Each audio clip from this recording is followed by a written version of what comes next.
colliding as one big amorphous poetry poem. It's a poetry poem, people. All right. So, like Logan said, I'm from Albuquerque, New Mexico, born and raised there in the South Valley. If you haven't been there yet, please go. Tucson and Albuquerque are very similar. We're like sister cities.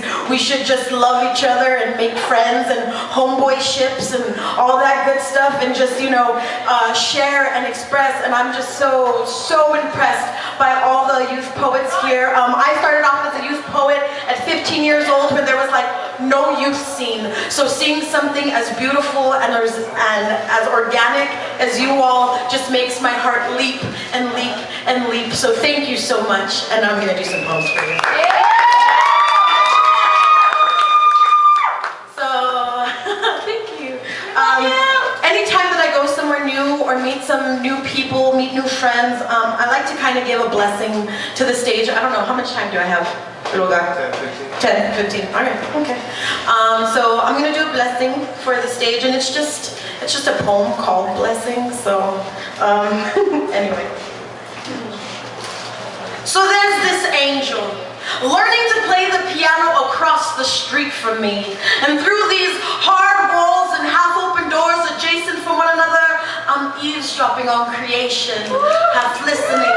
This angel, she's playing one note not exactly strumming my pain, but has me believing in something. Now I don't know what key she's tapping, whether black or white, A or G, or both at the same time, but these four chambers, they're rattling. She's ripping out my heart and eating from it. She's playing my song, all 7 salty seas of it, and I can't help but wonder how she knows me so well, how she can trace every vein like rosary beads and paint my blood heaven. She's inspiring me to be holy, so I gather shattered glass shards, the Aesop stole from Heritage, the pens I stole from Walgreens, and the first line from every Langston Hughes poem I've ever read, and purge myself godly. She's got me praying for intrinsic flight, y'all, eating sacramental words and drinking lots of wine. She's playing one note, not exactly strumming my pain, but has me believing in something.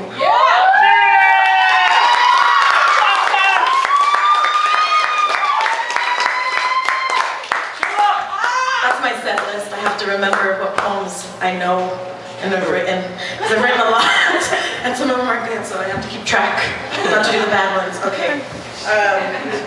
So I'd like to tell you a little bit more about where I'm from. So, here you go. I'm from 7-day burning candles of San Martin de Porres, from long-drawn drapes and slow-speed ceiling fans. I'm from the steady bricks that held up our trailer, and the reborn treads of the wheels that drove us the hell out of there. Born under a fiery moon, but a lightning wave to rip the horizon from the northern sky. I come from an unflinching, God-fearing woman. Never goes to church on Sundays, but will always pray for you because she knows you never have the time. A goddess who's out of breath from laundry, bills, dishes, and grandkids. This house is always a mess. Her unyielding patience. I'm from hand-me-downs and pickup sticks, scraped knees and band-aids, birthday parties and department store Christmas trees. Vengo de un abuelo que habla solamente con mí en español. Hace que aprendo ambas mis idiomas, from grandmothers who haunt my blood and manifest in my dreams, chanting hymns of resurrection. I come from a man who has burlap sacks for hands, blue-collar factory worker, 50 hours a week plus overtime every week. I'm from enchiladas and cornbread, collard green, Spanish rice, and black-eyed peas, from the blast of pulque and the low, slow twang of Tennessee, from under barbed wire and power lines, where the arroyos and train tracks meet, where we paint our names immortal for the ones that are next to come, for the ones that are already here, who need a poem to light their way home. I come from.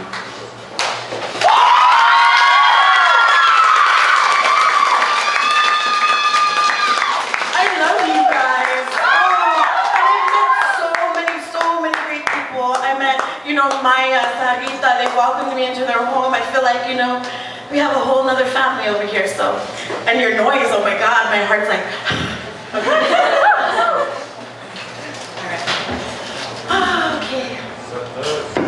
I'll do another poem for you. Yay! Oh yeah. Tell me just go like that. Just go like that when I'm done, okay? Alright. So I definitely believe, especially as a young poet, right? Starting off as a young poet, I'm like 26 now, I'm like, I'm so old when I listen to all of you, which I'm not, I'm definitely not, I'm still like a baby. But it's really true when people tell you, you know, you rule the world, you are the future. It's cliche and shit, but it's really true. You know, and if you believe it and you value it, I mean, you guys speak the loudest truth out of all of us. And some people don't like that, right? And some people are either marginalized for saying the truth, whatever, right? Stoned to death, whatever. And so this is for you all, from me. I love you too! Woo! We foretell the future in the murky reflections of a blown out sun. While we write the end of the world on the back of our hands to remember how we brought ourselves to this.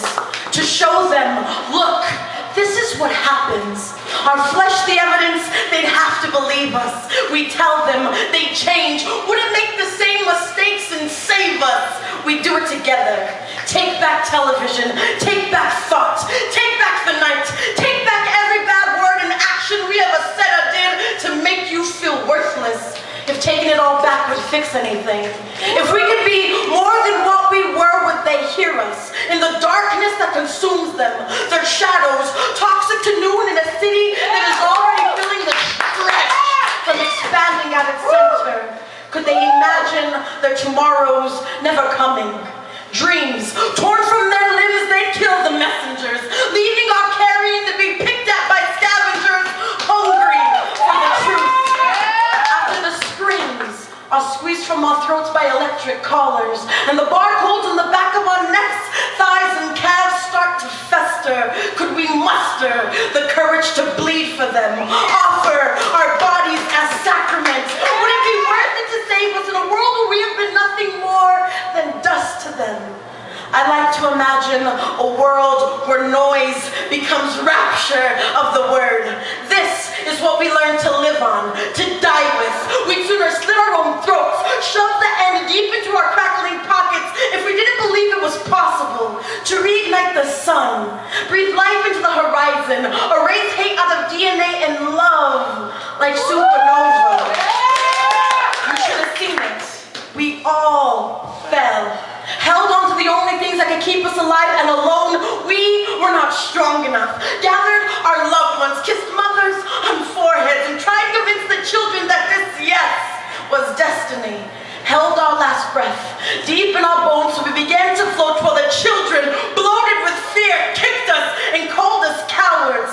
So we'll keep our eyes towards the sky, sacrifice our tongues, peel the skin from these skeletons ourselves, pinky promise the children that these hands will not fail, and pray for sunshine. Thank you, Tucson Poetry Slam. I get one more. I always think I'm like taking way too much time. I think it's because I get nervous. Love you, love you! I love you. I worship you. Please don't worship me. That's true. All right. They come to me screaming joyously, Auntie, Auntie, arms wide as their smiles, and I'm drowned in a tidal wave of their laughter, and I remember how much I've forgotten how to be a child. They're 7, 5, and 3, and such a handful of cries, jump ropes, and cheap swimming pools from Walmart. They have the whole universe at their cookie-cutter pitch of feet, big toes like their mother, with no father to see their first steps on this rocky world, but they're still laughing, steady as they play barefoot, remembering where they come from, dirt. They love dirt, throwing it, eating it, and putting it in their pockets. They tell me it's to eat more of it later, and I remember that taste of dirt. Not that crunch crunchy, dirty, wormy taste, but that fulfilling taste. Knowing I shouldn't be doing it, but I'm doing it anyway. I'm the cutest damn rebel I've ever seen. Taking life by the balls and running with it. Falling down and getting back up to show how much they've grown. Scraping their knees and holding the sky up with their bruises. Holding in their tears because this world has bigger rocks to throw at them and they've been through so much already. So for now they're laughing. Enjoying their feast of sand and begging me to stay for dinner. And as I sit down to my mud moon pie, they start telling me their dreams. The 7-year-old regales me of late last night nightmares of being ripped apart and strewn across an empty street by an unseen man. Under a moonless sky and laughing stars. He says it reminds him of someone and the scars on his ribs. And I tell him, forget, baby, forget. Then he tells me, Auntie, you need to worry about your own nightmares, because I'm a big boy now and I've learned to fight the demons under my bed. Your rainwater, it will give her strength. The 5-year-old, she wants to be a princess. No peasants begging at her feet, she's just striving for equal opportunity. The only jewel she'll have are the ones she holds in her eyes. She'll love all the puppies, battle starvation, and preach world peace. She says, Auntie, I'm not going to be like those fake princesses on TV. When I say I'm going to do something, I'm going to accomplish it. And I tell her, baby, one day you'll be queen. Then she tells me, Auntie, I'm not trying to get ahead of myself. You see, I have much growing to do when I want to pace myself. Now don't skip over your worms. They're full of nutrition. Now the 3-year-old is flinging webs from his wrist like Spider-Man, taking down bad guys left and right, reciting every cuss word he's ever learned, and I dare not censor such innocent eloquence because I can hear him already saying, Auntie, you should know from your own poetry that being such a small voice and so much noise, you gotta capture your audience. Tangle them in your weapon, believe that there's room for change. Have them get up their asses and do something now. Are you gonna finish that? Because I need all the strength and nutrition I can get. By now, I'm screaming at the top of my lungs, somewhere between my nightmares and daydreams, while their little voices run figure eights around my brain like lifelines, like tightropes, right to all ends of my microscope, making me out like some wet, worried washcloth that just needs to hang in the sunshine for a while.